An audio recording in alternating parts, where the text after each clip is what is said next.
જણને લખોટાનું ઓપરેશન હતું, લખોટાનું. તો લખોટો કાઢીને ડોક્ટર રિપેર કરતા હતા, એમાં લખોટો ટેબલ ઉપરથી પડી ગયો ને એની પર નર્સનો પગ પડી ગયો અને ફૂટી ગયો.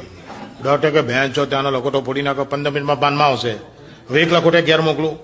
નર્સ કે ડોન્ટ ગેટ પેનિક, એક કામ કરો, અંદર બધો માવો કાઢીને ચામડી તૈયાર રાખો, બીજો લખોટો બનાવી દઈએ. કેવી રીતે કે બધું ટાઈમ ના બગાડો, તમે આટલું કહું એ કરો. પેલા તો બધું સાકીને ચામડી એમ તૈયાર રાખેલી, એટલે દોડતી બહાર ગાર્ડનમાં ગઈ અને કુંડામાંથી કાળી માટી લઈ આવી, લખોટાના માપની ગોળી બનાવી, પેલી ચામડી મૂકીને કચોરીની જેમ પોટલી વાળીને નીચે ટાંકા મારીને રવાના કરી દીધો. પેલો જતો રહ્યો. 15 દાડા પછી રૂટીન ચેકઅપમાં આવ્યો. તો કે બોલો કેમ છે? કે આમ તો ઓલરાઈટ છે, પણ તારું નીચે નવું થાય છે. તો કે શું?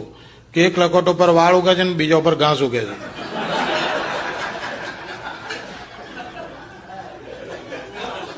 એટલે ડોક્ટર ભાઈ નર્સ નહીં બોલ્યો કે જો બેન છો ત્યાં અંદર માટી નાખીને હવે ઘાસ ઉગવા માંડ્યું. તે એને એક કામ કરો, એને કહો કે 15 મિનિટની માઇનોર સર્જરી છે, ફરી એને હુવાડ દો ને પેલો લખોટો ખોલીને એને માટી કાઢી નાખો. પછીની ટાઈમ ના બગાડો, જલ્દી એને હુવાડ દો. ઇન્જેક્શન ગાલીને હુવાડ દીધો અને લખોટો ખોલી અને માટી કાઢી નાખી. પેલી દોડતી કિચનમાં જઈ ડુંગળી લઈ આવી, લખોટાની માપની ડુંગળી અંદર મૂકી, પછી પોટલી વાળીને રવાના કરી દીધો. પેલો 15 દાડા પછી આખો બોલો કેમ છે?